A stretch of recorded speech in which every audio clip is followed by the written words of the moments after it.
She said it was very important who you ran with.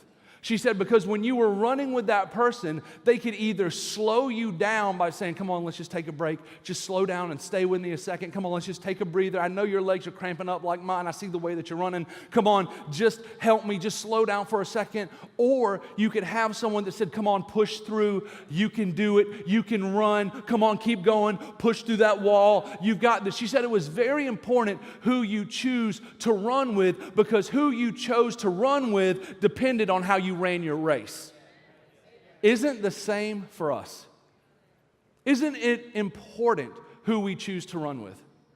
Do you know that I can almost trace back every stupid decision I made to one season of my life and one group of friends? And they can trace that back to me as well. But the guys that I ran with at one point in my life affected the way that I ran my race. Who you run with and who you choose to make yourself accountable to will impact the way that you run. This is why I told my wife, if our son or our daughter ever fell in with the wrong crowd, we would move after his behind got beat. But we would move. Because what I know is it's important who my children surround themselves with, just as it's important on who I surround myself with. And I want to run in such a way that I set an example for those that are around me. And it's hard to run in such a way when those that are around me are pulling me down to get me to where they are. Listen to what it says in Proverbs. Listen to this verse. I love this verse. Proverbs 13:20. Walk with the wise and become wise. Associate with fools and get in trouble. It doesn't get any black and white than that. You want to be smart? Hang out with smart people. You want to do some stupid stuff? Hang out with bad people. It's very important who we surround ourselves with and who we make ourselves accountable to. The second thing that she learned that was very important was refueling. See, when we run a marathon or when she runs a marathon and I cheer her on from the sidelines, her body is burning a chemical called glycogen. Glycogen is what gives us energy to run. The thing is our body can only store about 2,000 calories worth of glycogen. So at some point or another, when marathon runners are running, they hit what's called the runner's wall. And that's when they have depleted all of their glycogen. It usually happens between miles 18 and 20. Now, they have these cool little things you can get at sports stores. This is called sports beans. It has carbohydrates in it. I feel like I should plant these and a beanstalk should grow. That have carbohydrates, and what happens is your liver takes the carbohydrates and turns it into glycogen. The glycogen gives you energy. And so what these are meant to do is to minimize the wall that the runners are going to hit. Because here's the thing, all the runners are going to hit the wall. All of them. Every runner who was running a marathon between miles 18 and 20 are going to hit the runner's wall. Now, they can take these, they can drink some Gatorade, and what these are meant to do is minimize the effect of the wall that they hit when they're running. And the thing that I've learned is that as you and I run our races of life, all of us at some point or another are going to hit a wall. All of us.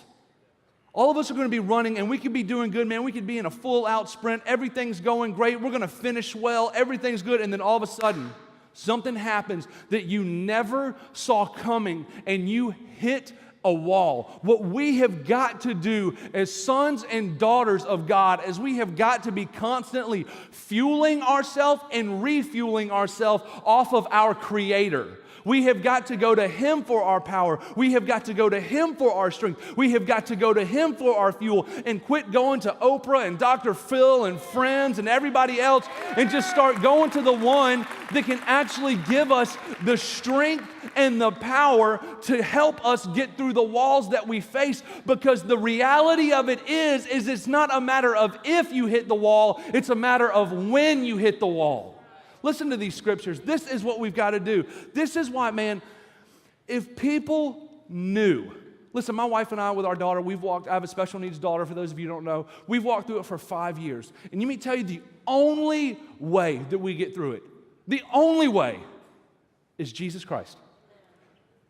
It's nobody else. It's not the doctors. I thank God for doctors. I thank God for nurses. But it's the doctors. It's Jesus. It's Jesus in those moments of weakness when we don't know what's going to happen that we cling to. It's Jesus that minimizes the effect of the wall that we hit when a doctor tells us she needs back surgery. It's Jesus that minimizes the times when her bank account is low and we don't know how we're going to pay for nursing. It's Jesus that diminishes the effects of the walls that we hit. And if people would know that what you need more than you need counseling, that what you need more than you need another experience or another drink or another toke or whatever it is the power of Jesus Christ, so many of our lives would be different. Listen to these scriptures. Philippians 4:13, for I can do everything through Christ who gives me strength. Isaiah 40:29, he gives power to the weak and strength to the powerless. Isaiah 40:31, but those who trust in the Lord will find new strength. They will soar high on wings like eagles. They will run and not grow weary. They will walk and not faint. Psalm 46:1, God is our refuge and our strength, always ready to help in time of trouble. Psalm 28:7-8, the Lord is my strength and my shield. My heart trusts in him and I am helped. My heart leaps for joy, and I will give thanks to him in song. The Lord is the strength of his people, a fortress of salvation for his anointed one. We have got to get our strength. We have got to get our fuel. We have got to refuel by the strength that comes from God to us, because here's the truth. None of us have the strength to face the walls on our own. You weren't meant to. All of us. We're meant to be in a relationship with God so that when we hit those walls, that we're able to draw from the strength of God so that it diminishes the effects of the walls that we hit. Listen, can I just say something? And you can be the best Christian in the world. You can say all the right prayers. You can tithe every Sunday. You can give to the building fund every Sunday. You can do the best that you can do. And you're still going to experience pain. Listen, and I want you to know something. That's normal. Because we're human. And we live in a human world. I feel like there's this dangerous thing going around churches and around Christianity, that if you pray hard enough and you believe hard enough and you do hard enough and you blah, blah, blah, that God will always do it. That's not biblical. Listen, God's love for us is not tied up in the answers to our prayers. God's love for us is tied up in what Jesus Christ did on the cross. And what we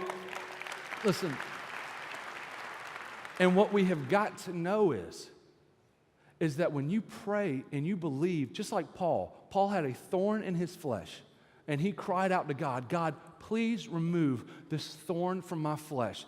God said, no, but my grace is enough. Listen, can I tell you what I've learned? God's grace is enough. God's grace is enough when I hit a wall. God's grace is enough when I don't understand things. God's grace is enough for me. Yes, I would like a thorn removed, but maybe God knows that there's a thorn in me that I need right now to help me develop to be the man that he's calling me to be. We've got to stop tying God's love for us to whether he says yes or no to our prayers. And let me say this too. If you can figure out God, if you have somehow rationalized God in your head to say, if I do this, then God does this, then your God is not big enough. Because there is no way that we can figure out God. And listen, I don't want to figure out God. I just want to know that he loves me and he cares for me and I'm good. That he sent his son to die for me. The other stuff that I don't understand, we'll handle that when I get to heaven after I figure out if Bigfoot was real or not. That's all I want to know. Show me, Jesus.